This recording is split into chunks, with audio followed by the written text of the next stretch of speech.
शिक्षक साथियों नमस्कार, वेलकम टू टेक्निकल टीचर। आज के इस वीडियो में हम जानेंगे कि आईपीआर 2026 कैसे भरें। इस बार जो आईपीआर भरने का प्रोसेस है उसमें कुछ चेंज किया गया है, तो हम स्टेप बाय स्टेप देखेंगे कि जो लेटेस्ट प्रोसेस है वो क्या है और कैसे हमें फिल करना है। इसके लिए आपको एसएसओ आईडी में लॉगिन करना है, तो हम क्रोम ब्राउज़र में एसएसओ लॉगिन पेज पर चलते हैं। जैसे ही हम क्रोम ब्राउज़र में एसएसओ आईडी लॉगिन पे क्लिक करेंगे, हमारे पास ये पेज ओपन होगा। ब्लू कलर में जो एसएसओ आईडी लॉगिन है, इस पर आपको क्लिक करना है। अब आपको अपनी लॉगिन जो एम्प्लॉय आईडी है वो पासवर्ड फिल करके कैप्चा फिल कर लेना है 517818 और लॉगिन पे क्लिक करना है। दोस्तों हमने लॉगिन कर लिया है। लॉगिन करने के बाद आपको यहाँ राजकाज आईपीआर का ऑप्शन सर्च करना है। राजकाज एपीआर और भी ऑप्शन होते हैं, लेकिन हमें आईपीआर ऑप्शन देखना, या तो यहाँ पर मिल जाएगा। अगर आपको यहाँ पर नहीं मिल रहा तो यहाँ जो एक्टिव ऐप है इनमें हम जाएंगे। यहाँ हमारे पास सभी ऐप्स ओपन हो जाएंगे। इनमें हमें यहाँ क्विक सर्च में क्लिक करके राजकाज लिखना है, तो यहाँ ऐप सबसे ऊपर आ जाएगा, राजकाज आईपीआर। आपको इस पर क्लिक करना है। राजकाज आईपीआर पे क्लिक करने के बाद हमारे पास आईपीआर 2026 राजकाज वाला पेज ओपन हो गया है। यहाँ हम वर्ष 2025 का आईपीआर भर रहे हैं, 1 जनवरी 2026 की स्थिति। तो यहाँ पे लिखा हुआ है अचल संपत्ति विवरण प्रस्तुत करने के लिए उपयुक्त आइकॉन पर क्लिक करें। तो इस आइकन पे आपको क्लिक करना है। यहाँ पे अपने को अगर अपने पिछले वर्ष के आईपीआर देखने हैं तो यहाँ से क्लिक करके आगे जाके हम डाउनलोड भी कर सकते हैं। वहाँ अपने सभी आईपीआर जो अब तक हमने भरे हैं वो खुल जाएंगे और डाउनलोड भी कर सकते हैं। तो आप कोई एक डाउनलोड कर लेना ताकि उसमें देख के आसानी से भर सकें। अब हम इस आइकन पर क्लिक करके आगे प्रोसेस करते हैं। आइकॉन पर क्लिक करने के बाद हमारे पास ये पेज ओपन हो गया है। इसमें ऊपर ही ऊपर हाई करके आपका नाम लिखा हुआ रहेगा, फिर वेलकम टू राजकाज। यहाँ पे लिखा हुआ है कि कृपया अपने मूल विभाग के अनुसार पब्लिक सर्विस कैटेगरी का चयन करें। इस चयन के आधार पर ही आपकी सेवा संबंधी विवरण जैसे पदनाम एवं सेवा संवर्ग इत्यादि प्रदर्शित होंगे। तो सभी शिक्षक साथियों को यहाँ गवर्नमेंट एम्प्लॉय में क्लिक करना है। जुडिशरी और भी ऑप्शन है, ऑटोनोमस बॉडी पीएसयू। तो हमें क्या करना है, गवर्नमेंट एम्प्लॉय पे क्लिक करना है। गवर्नमेंट एम्प्लॉय पे क्लिक करके गेट स्टार्टेड का जो ऑप्शन है इस पर क्लिक कर देंगे। सबमिट करते ही आपके पास पर्सनल इंफॉर्मेशन ओपन हो जाएगी। यहाँ पे आपके एसएसओ आईडी लिखी हुई रहेगी। यहाँ गेट डाटा फ्रॉम, यहाँ अपने पास एसएसओ और एसआईपीएफ का ऑप्शन रहेगा, तो एसएसओ बेस्ट रहेगा।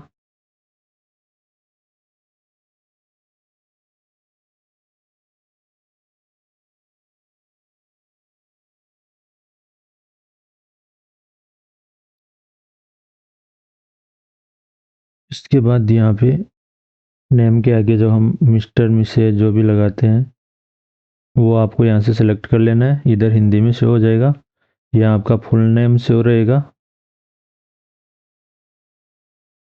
यहाँ आपकी डीओबी, ईमेल आईडी और मोबाइल नंबर शो होंगे। यहाँ से आप जेंडर सेलेक्ट कर लोगे और इन सब पे क्लिक करके आपको नेक्स्ट पे क्लिक करना है। सबमिट पर क्लिक करते ही दोस्तों पर्सनल डिटेल्स अपने एसएसओ से अपने आप भरे हुए आएंगे। आप उनमें कुछ चेंज करना चाहते हैं तो कर सकते हैं। फिर आपको ये सब डिटेल फिल करने के बाद नेक्स्ट पे क्लिक करना है। पर्सनल डिटेल फिल करने के बाद हमें सर्विस डिटेल फिल करनी है। इसके लिए हम जैसे ही नेक्स्ट पे क्लिक करेंगे हमारे पास ये पेज ओपन हो जाएगा। तो फर्स्ट जो ऑप्शन है वो है ज्वाइनिंग टाइप। ज्वाइनिंग टाइप में हमारे पास यहाँ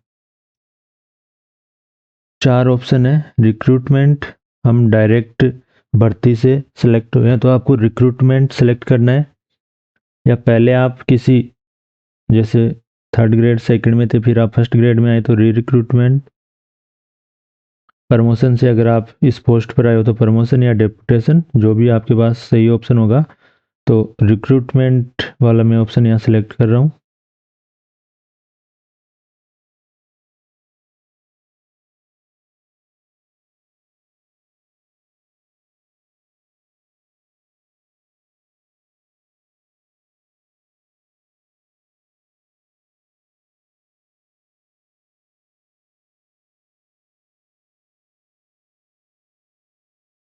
इसके बाद है डेजिग्नेशन कैटेगरी। डेजिग्नेशन कैटेगरी में सर्विस डेजिग्नेशन आपको फिल करना है। इसके बाद पेरेंट डिपार्टमेंट, हम जिस डिपार्टमेंट में हैं तो यहाँ पे हमारे पास डिपार्टमेंट सर्च करना है, तो एजुकेशन लिख के हम सर्च करेंगे एजुकेशन। तो अगर आप संस्कृत एजुकेशन में कार्यरत हैं तो ये ऑप्शन सेलेक्ट करना है। स्कूल एजुकेशन में है तो स्कूल एजुकेशन डिपार्टमेंट। और अगर आप L1 L2 में है तो यहाँ पंचायती राज का भी ऑप्शन है, वो सिलेक्ट कर लोगे तो स्कूल एजुकेशन डिपार्टमेंट। इसके बाद यहाँ सर्विस रूल नेम, तो ये collegiate Rajasthan educational other services, हमें राजस्थान एजुकेशनल स्टेट सर्विसेज वाला थर्ड ऑप्शन सिलेक्ट करना है। इसके बाद यहाँ सर्विस क्लासिफिकेशन में आ जाएगा स्टेट सर्विसेज, आप व्याख्याता हैं तो state services, second second grade या और कोई है तो हाँ सबऑर्डिनेट सर्विसेज आ जाएगा, तो मैं यहाँ स्टेट सर्विसेज सेलेक्ट कर लेता हूँ। फिर थोड़ा प्रोसेसिंग में टाइम लगेगा और डेजिग्नेशन वाले ऑप्शन पे जाएंगे। अब हम यहाँ डेजिग्नेशन में जाएंगे, हमारा जो पोस्ट है वो क्या है, तो यहाँ पे ऑप्शन है जैसे हमें सीनियर एडिटर, सीनियर लेक्चरर, ऐसे ऑप्शन यहाँ पे शो हो रहे हैं। इनमें देखेंगे हम जो भी अपनी पोस्ट है वो कहाँ पे है। तो मुझे जैसे प्रिंसिपल भी आ रहा है, assistant professor, school counsellor, lecturer. तो जो व्याख्याता है फर्स्ट ग्रेड उनको यहाँ लेक्चरर सेलेक्ट कर लेना है। इसके बाद यहाँ पहले से ही एम्प्लॉय टाइप में गजेटेड लेक्चरर हैं तो गजेटेड भरा हुआ आएगा। एम्प्लॉयमेंट टर्म, यहाँ पे प्रोबेशनर हैं, प्रोबेशनर ट्रेनी हैं, परमानेंट है। अगर आपका 2 साल का प्रोबेशन अभी कंप्लीट नहीं हुआ है तो यहाँ प्रोबेशनर ट्रेनी वाला ऑप्शन सेलेक्ट करना है, और आपका प्रोबेशन कंप्लीट हो गया तो यहाँ परमानेंट ऑप्शन आ जाएगा। इसके बाद आपको सर्विस की जो ज्वाइनिंग डेट है वो फिल करनी है। यहाँ ज्वाइनिंग डेट आ जाएगी। इसके बाद करंट पोस्टिंग प्लेस, आपकी जो स्कूल जिस जगह पर है वहाँ के पोस्ट ऑफिस का नाम अपने को सिलेक्ट करना है। तो दोस्तों अब आपको अपना ऑफिस सेलेक्ट करना है, जो स्कूल का नाम है, स्कूल ऑफिस कौन सा है वो यहाँ पे अपने को सिलेक्ट करना है। तो या तो सबसे पहले आप यहाँ पे जो नाम है वो लिखोगे अपने स्कूल का, उससे अगर सर्च हो जाता है तो अच्छी बात है। अगर उससे सर्च नहीं हो रहा तो यहाँ हमारे पास फिल्टर, ये जो साइन है ना ब्लू कलर के, ये जो साइन है यहाँ अपने को फिल्टर का ऑप्शन। तो दोस्तों ऑफिस सर्च करने के लिए मैं जैसे जो भी मेरे स्कूल का नाम है वो यहाँ पे सर्च करूँगा। जैसे महात्मा गांधी मुझे सर्च करना है तो मैं केवल महात्मा यहाँ लिखूँगा। फिर मुझे जिस डिस्ट्रिक्ट की चाहिए वो डिस्ट्रिक्ट का मैं यहाँ पे फ़िल्टर अप्लाई कर दूँगा। तो मुझे सीकर डिस्ट्रिक्ट की देखनी है तो मैंने यहाँ सीकर फिल करके ऐड पे क्लिक कर दिया है। तो अब मेरे सामने सीकर डिस्ट्रिक्ट की स्कूलें ओपन होगी। इसमें थोड़ा सा टाइम लगेगा, आप वेट करें, पेज थोड़ा सा ब्लर हो जाएगा। अब वापस सही हो गया तो ये स्कूल अपने पास आ गई है। अब यहाँ से हम अपनी जो भी स्कूल है लिस्ट में वो सिलेक्ट कर लेंगे। आपके पास स्टार्ट में 10 स्कूलें ही शो होगी। हमारे पास यहाँ रिकॉर्ड्स पर पेज का ऑप्शन है, यहाँ आपके स्टार्ट में 10 ही दी हुई रहेंगी, तो आपको यहाँ से चेंज कर लेना 50, 25, 20, 15, 100। तो मैक्सिमम 50 या 100 जो भी आप करो वो कर लेना, और मेरे पास यहाँ उतनी स्कूलें ओपन हो जाएगी। अब इसके अलावा आप यहाँ ऑर्गेनाइजेशन देनी है, जो भी आपकी स्कूल हो वो यहाँ से आप जो राउंड चेक बॉक्स है, इस पर आप क्लिक कर दोगे। तो मुझे या मेरी स्कूल मिल गई है तो मैं उस पर क्लिक कर देता हूँ। तो आपकी जो भी स्कूल जिस कॉलम में है उसमें राउंड बटन पे क्लिक करके लास्ट में सेलेक्ट पे क्लिक कर देंगे। तो मैंने करंट पोस्टिंग ऑफिस जो मेरी स्कूल है उसको सर्च करके यहाँ फिल कर दिया है। इसके बाद आपको यहाँ बेसिक पे फिल करनी है। आप अपनी पे स्लिप में देख लें आपकी जो बेसिक पे क्या है वो यहाँ आपको फिल करनी है। तो जो भी आपकी हो वो यहाँ पे फिल कर देना। इसके बाद डीडीओ कोड फिल करने। तो ये सारी डिटेल्स फिल करके आपको, तो मैंने सभी डिटेल्स भर दी है, बेसिक पे है, डीडीओ कोड, वो सभी चीज़ें यहाँ भर देंगे। इसके बाद यहाँ अपॉइंटमेंट डिटेल में यहाँ एम्प्लॉय आईडी शो रहेगी, डेट ऑफ फर्स्ट अपॉइंटमेंट। आपको ये चेक लेना है कि ये सही है या नहीं है आपकी फर्स्ट ज्वाइनिंग। अगर वो सही नहीं है तो आप करेक्शन कर लोगे यहाँ से। और इसके बाद डेट ऑफ रिटायरमेंट यहाँ रहेगी। ये सारी चीज़ें आपकी फिल हो जाएंगी। इसके बाद ये सारी डिटेल फिल करके आपको सबमिट पर क्लिक करना है। तो यहाँ पे ज्वाइनिंग टाइप, डेजिग्नेशन कैटेगरी, अपना जो डिपार्टमेंट है स्कूल एजुकेशन डिपार्टमेंट, इसके बाद service rule, service classification, designation, ये सारी एंट्री आपको फिल कर लेनी है। यहाँ आपको ज्वाइनिंग डेट का ध्यान रखना है। ये सारी डिटेल बेसिक पे, डीडीओ कोड आपको अपनी जो पे स्लिप है सैलरी की उसमें मिल जाएंगी। यहाँ आपको अपॉइंटमेंट डिटेल चेक कर लेनी है, कुछ गलत हो तो उनको करेक्ट कर देना है। और लास्ट में हम सबमिट पर क्लिक कर देंगे। सबमिट पे क्लिक करना है।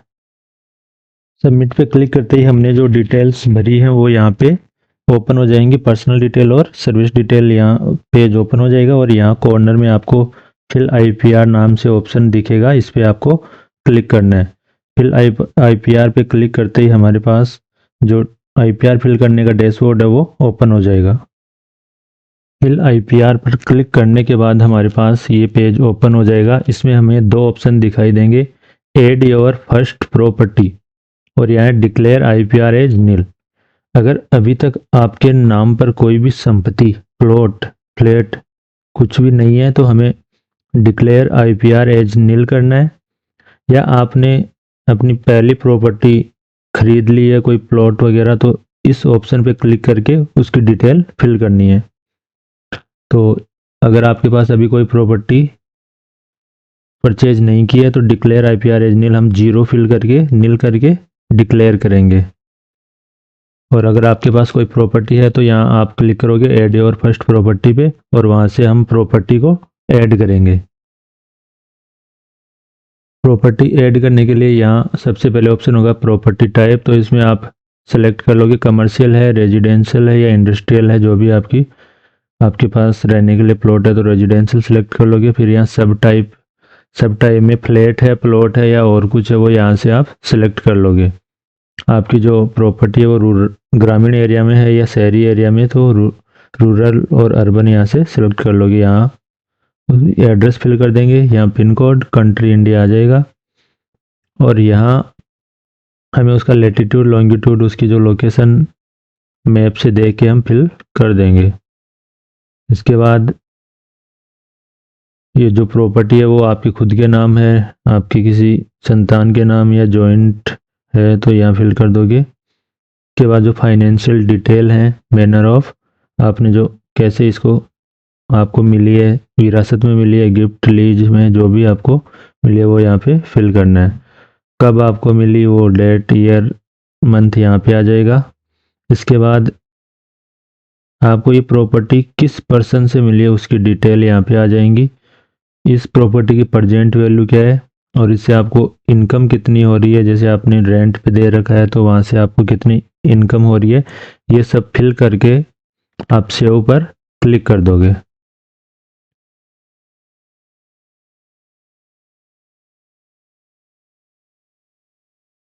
और अगर आपके पास ऐसी कोई प्रॉपर्टी नहीं है तो आप डिक्लेयर आईपीआर एज नील पे क्लिक करोगे। तो मैं अभी डिक्लेयर आईपीआर एज नील पे क्लिक कर रहा हूँ। तो हमें नील आईपीआर पे क्लिक करने के बाद ये पेज ओपन हो जाएगा। यहाँ रेजिडेंशियल, एग्रीकल्चर, कमर्शियल, इंडस्ट्रियल जो भी डिटेल्स रहेंगी उनमें नन बराबर रहेगा कि कुछ भी नहीं है अपने पास अभी।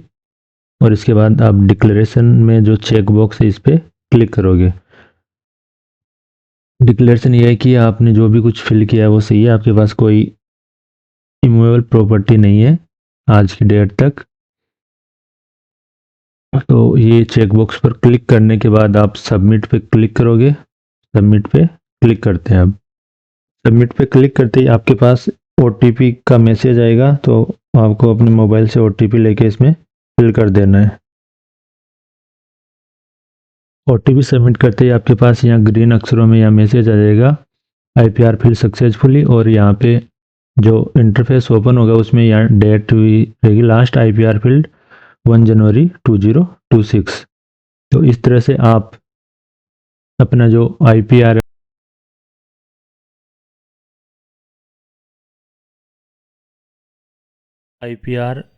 फील्ड हो गया लेकिन अभी तक सबमिट नहीं हुआ।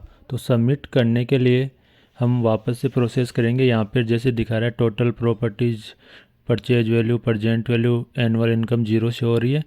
अब आपको यहाँ चेक बॉक्स है इस पर क्लिक करना है और इसके बाद सबमिट पर क्लिक करना है। सबमिट पर क्लिक करते ही हमारे पास फिर से ओटीपी आएगा। वो ओटीपी हमें यहाँ फिल कर देना है। तो मैसेज आने में थोड़ा सा वेट करना है अपने को। तो ओटीपी सबमिट करके वेरीफाई ओटीपी वाले ऑप्शन पर हम क्लिक कर देंगे।